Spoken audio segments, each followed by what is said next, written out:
Biggest play of the game, though. If you were going to single out one. And didn't we talk about this, that we thought the Super Bowl may come down to one of those controversial plays? Was it a catch? Was it not a catch? And, there's a lot of people who weren't sold that Zach Ertz had a touchdown. Clement, with his touchdown, Chris Collinsworth was pretty vocal, didn't feel like that was. And that I think Chris Collinsworth even said if that was in the regular season, that wouldn't have been a touchdown that Clement caught. That he thought he was bobbling it there. The whole Zach Ertz touchdown, not a touchdown. I mean, to me, those things are silly. Caught it, diving, over the goal line. That's it. That's it. And the NFL got lucky, by the way.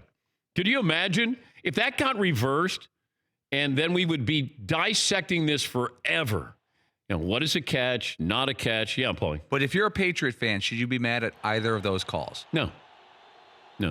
I'd like to know what happened with Malcolm Butler. It's a shame Brandon Cooks didn't get a chance to see Malcolm Jenkins in time, and then he got popped.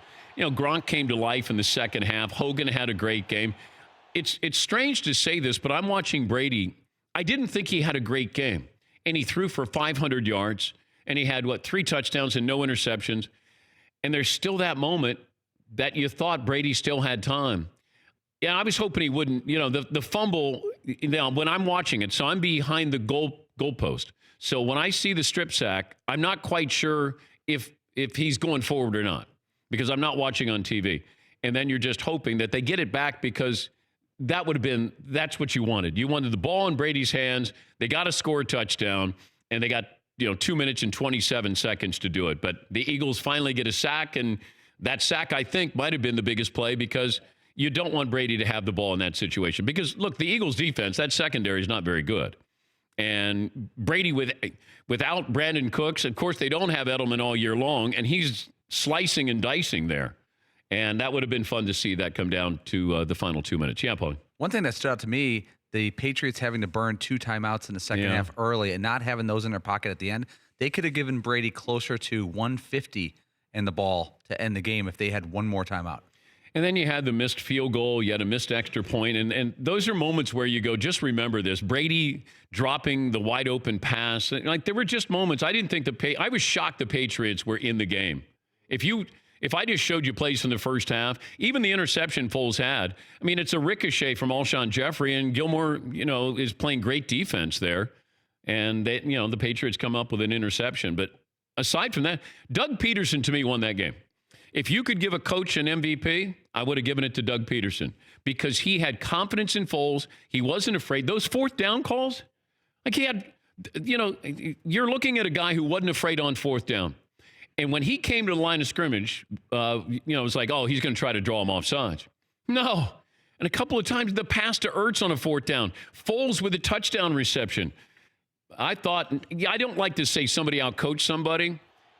Doug Peterson at times outsmarted Bill Belichick. I'll say that. And I thought that Doug Peterson, if you're going to give an MVP to a coach, you could have given it to him, certainly. Yes, McLovin. Would you have gone for it? 5 minutes left on fourth down? I thought they were trying to draw him offside.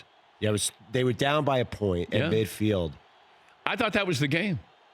I thought that was it right there. Because if you don't get it and you give Brady the ball, Brady's going to score.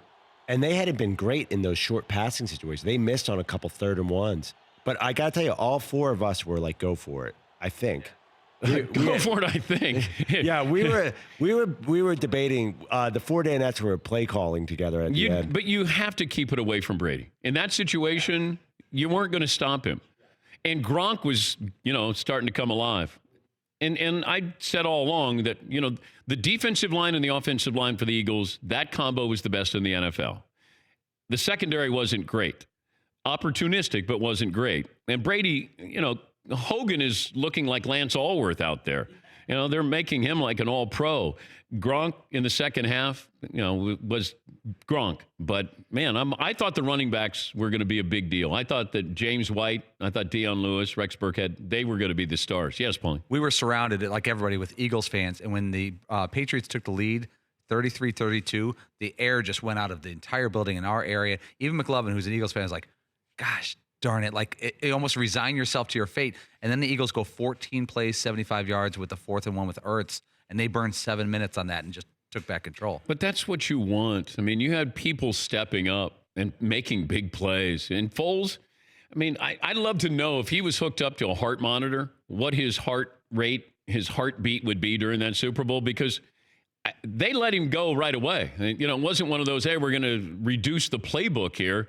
You would have thought that Carson Wentz was back here. He played that well. Yes, Foles looked amazing. I mean, if his heart rate was even slightly elevated, he'd never showed it, not for a moment. For more Dan Patrick Show, tune to Audience Channel 239 on DirecTV or download the Dan Patrick Show app.